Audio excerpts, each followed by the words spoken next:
우리는 신앙생활함에 있어서 열심히 성경도 보고 예배도 잘 드리고 봉사도 하고 하나님의 영광을 드러내기 위해서 말씀에 순종합니다. 근데 또 한 가지 간과한 것이 있을지 모릅니다. 한번 생각해 보시기 바랍니다. 하나님을 잊어버렸다는 거예요. 열심히 봉사하고 열심히 신앙생활하고 충성하는데 하나님을 잊어버린 너희여, 이를 생각하라.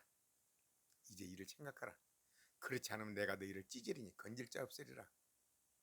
야, 하나님을 잊어버렸다는 거예요. 우리가 어디 하나님을 잊어버렸습니까?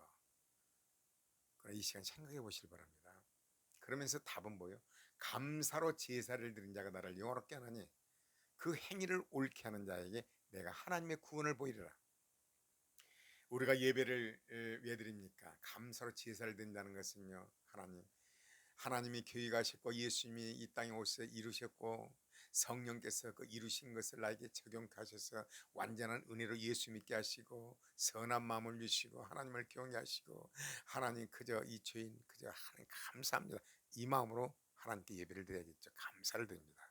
이것이 없이 그냥 오늘 예배 드리러 가서 예배를 드렸어, 천국은 따는 밥상이야, 난 하나님 앞에 충성했어, 하나님께 봉사했어, 이러면 보통 사건이 아닙니다.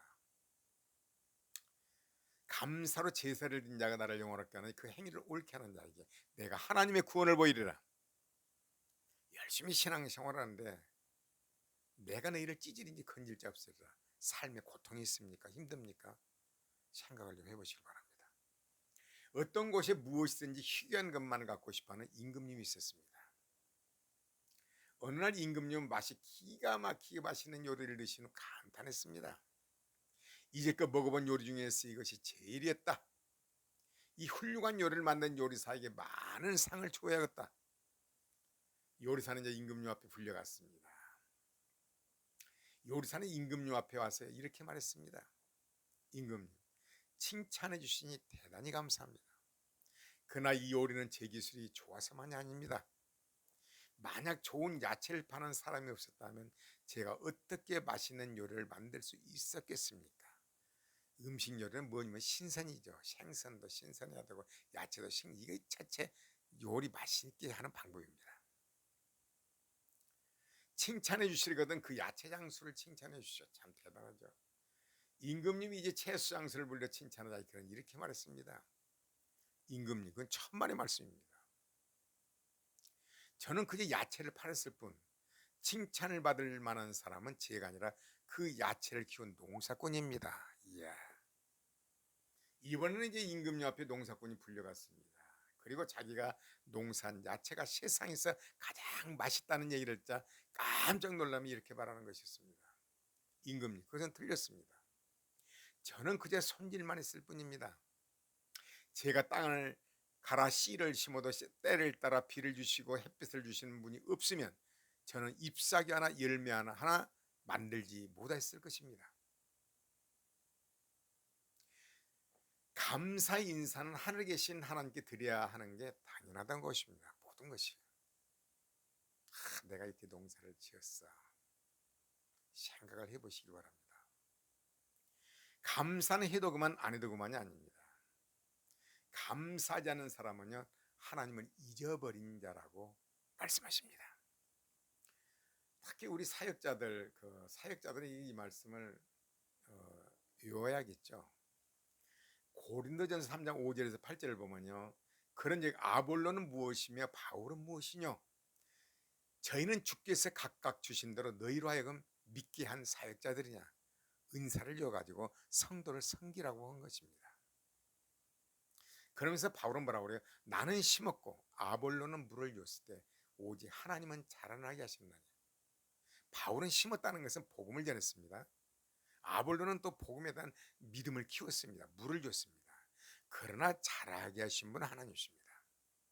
목사님들은 설교를 정말로 기도하고 설교를 합니다. 하나님 주신 말씀으로. 그러나 그 말씀을 전했으나 성령께서 성도들에게 내마로 들려주지 않으면 아무 소용이 없습니다. 머리만 키울 뿐입니다. 왜 성도가 변화되지 않는가? 성령의 역사가 없기 때문에 그렇습니다. 아는 것으로 되지 않습니다. 많이 알고 행하지 않느냐는 많이 맞을 것이요 이렇게 말하잖아요. 그래서 우리는 설교할 때 기도를 합니다. 성령이여, 제가 하는 설교에 성령께서 성도들의 마음에 감동 감화시키셔서 역사해 주옵소서. 잘하게 하여 주옵소서. 농부는 씨를 뿌리고 열심히 물을 주지만 잘하게 해주신 하나님이에요. 우리 신앙이 똑같습니다. 우리 신앙이요, 왜 성도가 변화되지 않는 것인가? 성령의 역사가 없기 때문에요. 성령께서 잘하게 해주셔야 돼요. 그래서 우리는 겸손하게 그저 하나님의 은혜를 간구하죠.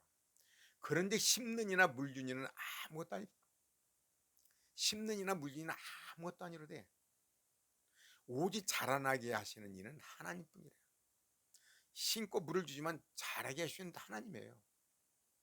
열심히 말씀을 증가하지만 하나님이 믿음을 자라게 하셔요. 심는 이나 물준 이는 일반이나 심는 자나 물준 이나 사도 바울이나 사도 바울이나 아볼로나 똑같다는 거예요. 사역자들이요, 각각 자기 일하는 대로 각각의 상을 받으리라. 우리들은요, 성도가 변화가 안 변화, 우리 몫이 아니에요. 하나님 몫이에요. 내가 변화시키려고 하면 안 되죠. 우리는 그 사역을 했을 뿐이고 상은 우리가 하나님 앞에 받는다는 거죠. 그래서 성도들에게 받는 거 아닙니다. 하나님께로부터 받은 것입니다. 성도를 섬기기 위하여 사실상 사역자들이 존재하는 것입니다. 하나님을 잊어버린 다는 거 이제 아시겠습니까? 그러니까 어때요? 사역자들은 어때요? 하나님께 영광, 성도가 변화된 것도 하나님 영광, 교회가 부흥되는 것도 하나님 감사를 드립니다. 누가 했어요? 하나님이 하신 거예요. 그걸 내가 가르치고 감사하지 않는다면, 하나님께 영광을 돌리지 않는다면 보통 사건이 아닙니다. 아마 그 사역은 허사일 것입니다. 그러므로 하나님을 잊어버린 너희의 일을 생각하라. 그렇지 않으면 내가 너희를 찢으니 건질 자 없으리라. 감사로 제사를 드린 자가 나를 영화롭게 하나니 그 행위를 옳게 하는 자에게 내가 하나님의 구원을 보이리라. 이제 끝내겠습니다. 하나님을 잊어버린 너희를 내가 찢으리니 건질 자가 없으리라 하시는데, 열심히 정말 하는데, 사역 열심히 하는데 뭐가 좀 불통한 거 있잖아요. 이거 생각해 보셔야 됩니다. 하나님을 잊어버렸다는 것은 무엇이냐 이거예요. 감사하지 않는 자가 하나님을 잊어버린 자라고 말씀하는 것입니다. 감사함으로 하나님을 찾는 우리 모두가 되시기를 바랍니다. 할렐루야.